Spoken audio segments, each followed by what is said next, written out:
The purpose of this video is to show you how to test your study on stage and production, and I'll share a few tips and tricks along the way. So let's get started. First, make sure you have all of your testing tools open and available to you when you are testing. So I have the Eat, Move, Sleep website open, and this is what we're going to be testing. I have the admin panel as well, the mock-ups, the study testing Excel sheet, and the Eat, Move, Sleep study flow diagram. So you're going to want to have all of those items open that we discussed in our previous testing tools video.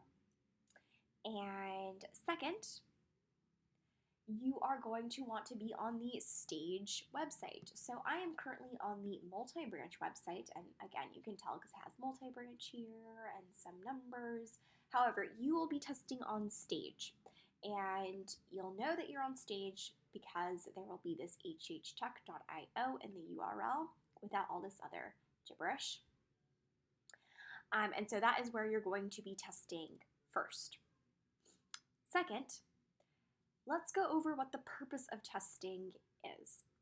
The purpose of testing is to verify the content and functionality of your website and your study before your study is on production. Very important, because what we're going to be doing today is we're going to be thoroughly reviewing your study website. And again, we're verifying functionality, and what that means is we want everything to work as intended, and we're verifying content, which means we want you to read through everything and make sure everything makes sense. Okay, so I have the website open, and the first thing that I'm going to advise that you do is you go through the home page, the team page, the FAQs, contact us, make sure all the links work, all the content is clear and makes sense, and if there are any changes that need to be made in terms of content or functionality, make sure you log those in the study testing Excel sheet. After you've done that, you are ready to actually test your study. And you'll go ahead and do that by creating a test user. There are two ways to create a test user on our testing environments. The first way is to go the traditional path and click on Join the Study. When you click on Join the Study, you'll see the pledge page, which provides additional information about the study. You'll click Get Started, and then you will be prompted to create your Eureka login. Now, we do recommend going through this process at least once so you can verify, again, the functionality of onboarding, because on production, this is the traditional path that a participant would take. Some tips here. Enter in a first name. When you're entering in a last name, I would actually advise that you enter in something along the lines of test or testing. You can even have like test 1, test 2 if you're creating multiple users. And the purpose of this isn't because we need to identify that your test users are test on stage, because again, that is granted because you're on a testing environment, so it's implied. However, this is just good practice. So when your study is on production, you'll go through testing not only at the very beginning before you launch, but periodically as your study is launched to make sure that it's continuing to function as expected, so we can catch any bugs if they do appear. So again, just good practice for when you are testing on production. You want to make sure that your test users on production are very clearly labeled as test. So best way to do that is to add test or testing or some version of that to your as your last name. Okay, that was the first tip. Next, you'll go through, you'll add your birthday or a birthday, an email address. Email addresses do need to be unique for each participant. So if you're creating multiple participants, it can be hard to think of new email addresses. Some tips here, I like to use @example.com or @test or testing.com. Those seem to work pretty well. And then you'll go ahead and create a password. You'll join Eureka. Now, let's say you don't want to go through this process every time you create a user of coming up with the first name, last name, birthday, email, password, etc. Well, you can bypass that with this Get to the CHOPPA feature. This Get to the CHOPPA feature is available in the Eureka login page, as well as, if I go back to the home page, in the main landing page. When I click on Get to the CHOPPA, I immediately bypass that Eureka create an account screen. And now I see this add your cell phone. So what the Get to the CHOPPA feature does is it automatically creates a test user for you, so you don't have to worry about doing all of that. Again, this is only on stage. And the multi-branch, of course, we don't have this feature on production for obvious reasons. So now we're on this add your cell phone number. You can choose to add your cell phone number or not. If you decide not to and you don't want to test out the verification screen, which follows the screen, you can click on I don't have a cell phone number and click on next. Then you're prompted to complete the eligibility survey. I'm going to go ahead and test out the study as somebody who is eligible. Another tip here, when you're testing your study, pretend to be different users. Try to wear different hats. Test out various scenarios. Pretend to be somebody who's eligible, and then pretend to be somebody who's ineligible. Pretend to be somebody who goes in and only wants to complete the mandatory requirements, and then go through and test out the study as somebody who wants to provide additional information. You can jump, skip, and hop around the surveys however you see fit. Just make sure you're testing in various scenarios and you're testing the majority of the screens. Okay, so I'm going to be somebody who's eligible, and I'm going to click submit. Also, I'm going to be going through these screens pretty quickly, just for the sake of time. So you would read through all of this, but I'm just going to skip it and go through quickly. Again, consent form is very important. You want to make sure that you review this with a fine-tooth comb and not the way that I'm going about it right now. Okay, so I clicked finish. Now I'm seeing the optional consent forms, which I'm going to bypass. I'm going to be a test user who only wants to complete the mandatory items. Okay, so now I see this kickoff page. I'm going to click Get Started, and I am pushed into the first survey, which is the Fitbit survey. Again, now that you're inside of the study, please pull up your study flow diagram to make sure that you're going through the screens as designed. So we want to make sure that the website matches the study flow screens. And I know this is a little bit blurry, but you can, hopefully you have a clearer version of the study flow diagram that you can use. If you don't, please let me know. I can send that to you. Okay, so we have this Fitbit survey. I do not have a Fitbit, so I'm going to click no and submit. Okay, perfect. So the next item that comes up is demographics, and that is expected from the study flow diagram. And you can also, so you can choose to take the survey, or you could jump around a little bit. Trying to find an easy survey for me to complete. Oh, that might be one. Your sleep, 5 minutes. So again, you would go through the survey, make sure all the conditions are presenting appropriately, make sure all the content is accurate. I'm going to actually see if any of these questions are required. So if I click submit, I don't see an alert button. That means I can actually submit the survey without entering in anything. So none of the questions are required. Okay. And then I was also pushed into this Your Physical Activity screen. And again, this is where you want to pull up the study flow diagram to make sure that that's accurate. So after the sleep survey, should the Your Physical Activity follow?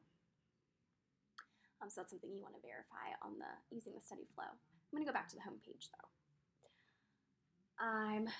Okay, so this is an alert to verify your cell phone number. So we're asking participants to add their phone and then verify it. Now go ahead and click out of it. Let's see, I'm going to make this a little bit smaller so I can show you a couple of other things that you want to make sure you're reviewing. So we have, never mind, I'm going to make it bigger. Okay, so we have a couple of icons here. So home is what we're currently looking at. This is the home page for Eat, Move, Sleep in the logged in state. The other tab we have here is profile. So when I click on profile, this is the participant's individual profile page.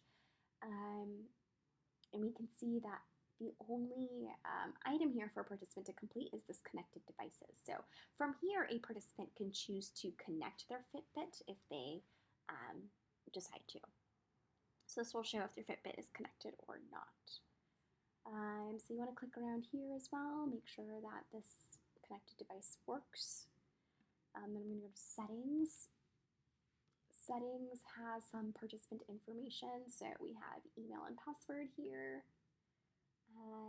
Consents, the Eat, Move, Sleep consent and the optional consents.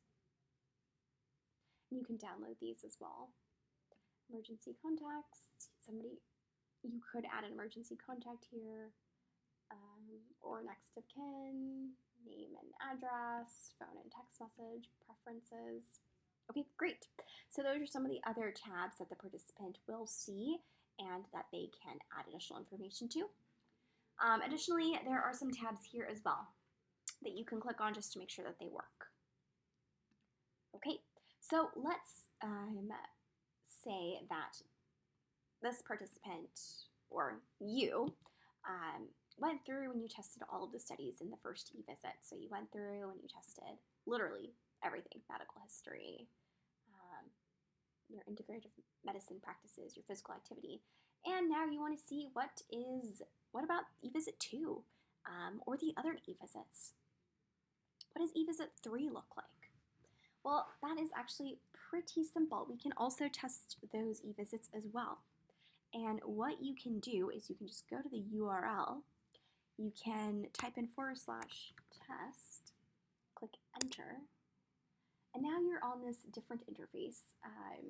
It's our testing panel interface that we have, and it's a little cryptic, so bear with me as I try to explain some of this. So what you can do is you can ultimately jump around a little bit and you can look at other e-visits. So right now, I've only completed the Connect Your Fitbit survey, and I think I completed one more about sleep. Yep, your sleep. All the other ones are not completed. If I click on, and that's actually apparent here, it says completed no, so this e-visit is not completed. But what I can do is I can close this e-visit and open another e-visit, and that's actually what I'm going to do. So I'm going to click this checkbox, and there's this notification that e-visit has been marked as closed. Okay, and now I see e-visit 2. And let's say I've gone through e-visit 2 already as well. Now I want to see what e-visit 3 looks like. E-visit 3. Perfect. Okay, so now I want to take some of these surveys. I want to test these surveys out and make sure that they're functioning properly. So I'll just go ahead and click on the Eat, Move, Sleep logo, and it will take me back to my participant. And now I am on e-visit 3. And this is the kickoff page. So when I click Get Started, now I'm in the prostate follow-up for e-visit 3. And I can decide to either complete this or, skip around a little bit. I'm going to skip around a little bit to see if I can complete a easier survey.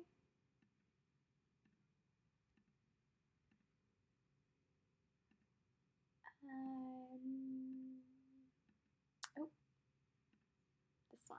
We'll complete your sleep again. So then you can go through here and you can take this survey as well. I'm going to click submit. Okay, so you get the point. You can jump around, you can click and see how the other e-visits are functioning. What you can also do is you can go back to your admin panel, and my participant was Barry Wilms. If I click on the participant's name, again, all of the information that's populated in the participant's individual view is in real time. So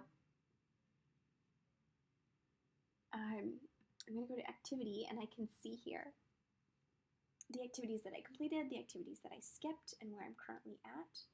I think I only completed the sleep. Yep, the sleep one is completed. Everything is open or not ready to be taken. So you can see how all of that information populates to get a better sense of what your admin panel would look like in the future when participants are further along in completing their study surveys. You can also go to messages, and I can see what messages will be queued up for subsequent e-visits, which is also very interesting, and when they will be sent. Great. Okay, so let's also just review the Eat, Move, Sleep study really quickly and the study testing Excel sheet. So let's say that you found an error. One error that I recently found actually was that the link on DocuSign is not clickable.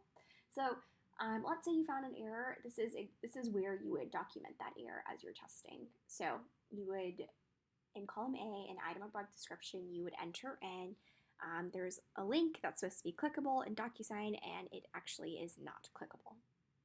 Again, location, it's the consent. Expectation, well, first, I think we want to find out, can we have a clickable link in the DocuSign? And B, if we can have a clickable link in DocuSign, why isn't it working, right? Then you can add the unique ID that you were testing. So for me, that would have been, oops, let's go back to admin panel, number 32. I did take a screenshot, so I would add the screenshot here, and then when you're done with that, you can go ahead and leave it as is, and I'll go through and review the comments and then add any additional questions, concerns, or anything else that I can help provide or clarify, or if we're going to make it a ticket, I'll just provide information on if that ticket was made and where it's currently at. Okay, well, that wraps up our intro into how to test on stage. Please feel free to let me know if you have any questions while you're going through and testing.